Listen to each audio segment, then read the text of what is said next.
Ал видеодо бала кыргыз тилинде сүйлөп жатат. Кече атайын сөздүктү карап изилдеп чыктым. Айсулуу Мамашева бүгүн жогорку кеңеште баягы видео боюнча маселени көтөрдү. Мончодо болгон окуя боюнча так жана даана маалымат бере аласыздарбы? Ал Алтай Республикасында болгон деп атышат. Ар кандай маалыматтар айтылып атат. Ал эми видеодогу баланын чыркырап кыргызча сүйлөп атканын көрүүгө болот. Бирок ал жерде өзүңүз байкадыңыз, бала кыргызча сүйлөп атат.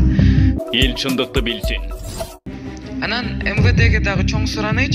Сиз жана эле айтып кеттиңиз, Алтайда болуптур деп. Бирок тилекке каршы мен окуган маалымат боюнча алар кайра каршы пикирин айтып атат. Мындай бизде болгон жок, ал жерде видео жок болгон.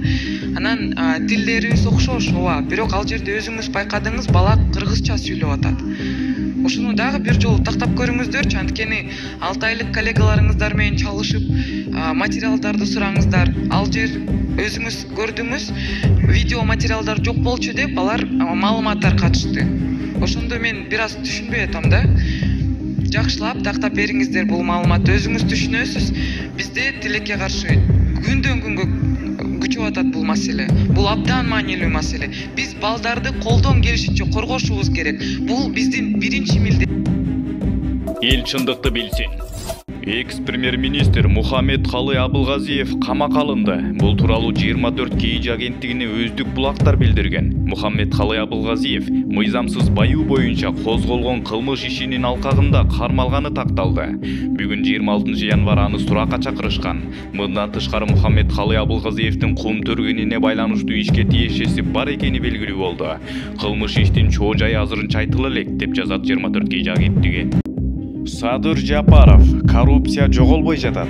Коррупция менен күрөшөбүз деп өз билемдик кылганды токтоткула. Коррупционерлерди мыйзамдуу жолдор жана мамлекеттин күчү менен гана жок кылабыз. Ал үчүн бир аз гана убакыт керек. Мен бир күн да жумушка чыга элекмин. Реформа баштала элек. 28 январь ант берүү күнүнөн кийин расмий ишке киришкенимден баштап реформалар башталат. Жаңы өкмөт түзүлөт. Өкмөттүн жаңы структурасы болот. Апрель айында жаңы конституция кабыл алынат. Андан кийин жаңы мыйзамдар иштей баштайт. Ошентип май-июнь айларына барып гана саясий процесстер бүтөт. Ошондон кийин гана коррупционерлерди мыйзам чегинде жок кылабыз. Ал эми бүгүн эле ар кайсы аймактарга жетип барып, мен коррупция менен күрөшүүчүмүн деп эл арасына бүлүк салып, чагымчылдык кылып жүргөндөрдү токтоткула. Андайларды мекенчил эмес, мага десе бир тууганым болсо да камагыла дээр элем. Мыйзамдуу өлкөдө жашашыбыз керек. 30 жыл чыдаган эми Алтай чыдагыла. Бир күн иштей элек жатсам жаңы бийлик иштебей жатат деген дооматыңар калыштыкка жатпайт. Чагымчылдыктын, бирөөлөрдүн куралы болуштун дагы чеги болуш керек, деп жазат Садыр Жапаров өзүнүн социалдык тармагында. Эл чындыкты билсин. Артем Новиков жазгы талаа иштерине даярдык көрүү маселесин талкуулады. Ал дүйнө жүзүндө айыл чарба тармагын иштетүүнүн жаңы шарттары, инновациялар колдонулуп жатканын айтып, Кыргызстанда жазгы талаа иштерине даярдык көрүүдө мурдагы шаблонду колдонбошу керектигин эскертти. Өлкөдө калктын дээрлик 70% айыл жергесинде жашайт. Микроэкономикалык абал начарлап турганда, айыл чарба тармагын башкарууда жана агро өнөр жай комплексин өнүктүрүүдө жаңы кадамдар керек. Кеп 5 багыт: эт, сүт, интенсивдүү багбанчылык, балык улуу жана мөмө жемиштери тууралуу жүрүүдө. Биздеги климат айрым өсүмдүктөрдүн жылына 2 рет түшүм алууга мүмкүндүк берет. Быйылкы жылы айдоо аянттарын 6,5 миң гектарга жогорулатуу каралып жаткандыгын эске алуу менен бул маселе абдан маанилүү. Ошондой эле жыл сайын 50 миң гектарга жер иштетилбей калаарына көңүл буруу керек. Азык түлүк коопсуздугу абалын эске алуу менен мындайга жол берилбеши керек. Суу тармагынын муктаждыгын эске алганда суу менен камсыздоо тутумун реабилитациялоо жана программалоо зарыл. Мына ошондуктан ойлонуп отурууга убакыт жок. Жакында жазгы талаа иштери башталат. Андыктан жазгы талаа иштерин ийгиликтүү өткөрүү үчүн тийиштүү чечимдердин кабыл алынышын артка жылдыруу мүмкүн эмес, деди Новиков. Эл чындыкты билсин. Садыр Жапаровдун инаугурациясы кандай болору билинди. Ала Тоо аянтында жаңы шайланган президент Садыр Жапаровдун инаугурациясы түз эфирде онлайн көрсөтүлөт. Бул тууралуу шаардык мэриядан билдиришти. Токтогул Сатылганов атындагы Кыргыз улуттук филармониясында Кыргыз Республикасынын жаңы шайланган президенти Садыр Жапаровдун кызматка киришүү аземи болот. Бул тууралуу президенттин аппаратынын маалымат кызматы билдирди. Маалыматка ылайык иш-чарага катардагы жарандардан, коомдук ишмерлерден, чыгармачыл жана илимий интеллигенциянын өкүлдөрүнүн, ата мекендик жана чет элдик алдыңкы маалымат каражаттарынын жетекчилеринен турган 1000ден ашуун мейман чакырылган.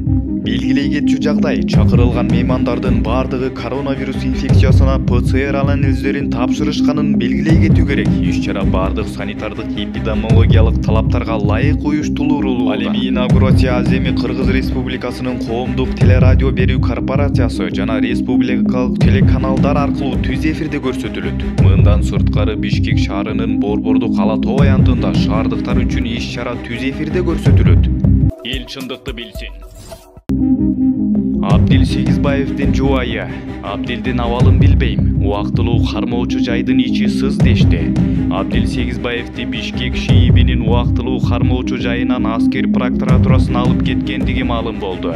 Ошондой эле анын баш коргоо чарасын 1-май райондук соту бүгүн 25-январда карай турганы да айтылды. Журналисттердин суроосуна жооп берип жаткан Абдил Сегизбаевдин жубайы Айнура Сегизбаева буларга токтолду. Абдилдин абалын билбейбиз, жактоочуну дагы киргизбей коюшту. Убактылуу кармоочу жайдын ичи сыз деп жатышат. Мен болушунча жылуу кийимдерин берип жатам. Алар берип жатабы билбейм. 25-январда УКМКдан келишти жана ошол жактан чакыруу келген. Бирок эмнегедир аскер прокуратурасы сурак кылды. 8 сааттан ашык сурак болду. Эмне үчүн убактылуу кармоочу жайга киргизишти, аны дагы билбей жатам. Абдилдин иммунитети, анын тазалыгы рейдерлик кылган деп жатышат. Бизге анын эч кандай тиешеси жок, деди Айнура Сегизбаева. Садыр Жапаров коррупция жоголбой жатат. Коррупция менен күрөшөбүз деп өз билемдик кылганды токтоткула. Коррупционерлерди мыйзамдуу жолдор жана мамлекеттин күчү менен гана жок кылабыз. Ал үчүн бир аз гана убакыт керек. Мен бир күн да жумушка чыга элекмин. Реформа баштала элек. 28-январ ант берүү күнүнөн кийин расмий ишке киришкенимден баштап реформалар башталат. Жаңы өкмөт түзүлөт. Өкмөттүн жаңы структурасы болот. Апрель айында жаңы конституция кабыл алынат. Андан кийин жаңы мыйзамдар иштей баштайт. Ошентип май-июнь айларына барып гана саясий процесстер бүтөт. Ошондон кийин гана коррупционерлерди мыйзам чегинде жок кылабыз. Ал эми бүгүн эле ар кайсы аймактарга жетип барып, мен коррупция менен күрөшүүчүмүн деп эл арасына бүлүк салып, чагымчылдык кылып жүргөндөрдү токтоткула. Андайларды мекенчилемес. Мага десе бир тууганым болсо да камагыла дээр элем. Мыйзамдуу өлкөдө жашашыбыз керек. 30 жыл чыдаган эми 6 ай чыдагыла. Бир күн иштей элек жатсам жаңы бийлик иштебей жатат деген дооматыңар калыштыкка жатпайт. Чагымчылдыктын, бирөөлөрдүн куралы болуштун дагы чеги болуш керек, деп жазат Садыр Жапаров өзүнүн социалдык тармагында. Эл чындыкты билсин.